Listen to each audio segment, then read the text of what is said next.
Sur les Champs-Élysées pour assister à la parade de quelques 5000 représentants des armées, mais aussi des forces de l'ordre, parmi lesquels Maxime, en formation pour devenir policier, lui dont le père CRS a lui-même défilé en son temps. Rencontre avec Justin Morin pour Europe 1. Maxime, 23 ans, porte le polo blanc des cadets de la police nationale avec fierté.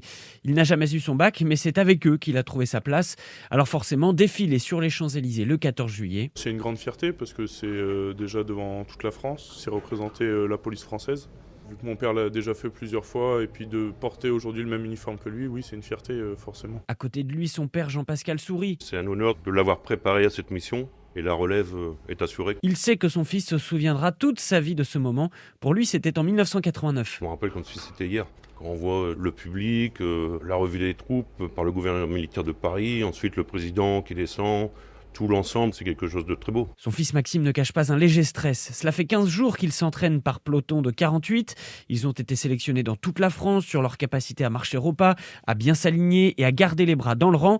Jean-Pascal fait partie des sélectionneurs. À chaque fois, je suis agréablement surpris de voir la motivation des jeunes. Et à chaque fois, c'est pénible de sortir des jeunes des rangs quand il y a les sélections, quoi. Il y a des pleurs des fois. Le reste de la famille, dont les 4 autres frères et sœurs, seront devant la télé pour suivre Maxime défiler.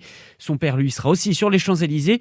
Il gardera un œil sur lui et sur son alignement. Voilà, le défilé militaire du 14 juillet à suivre tout à l'heure à partir de 10h sur Europe.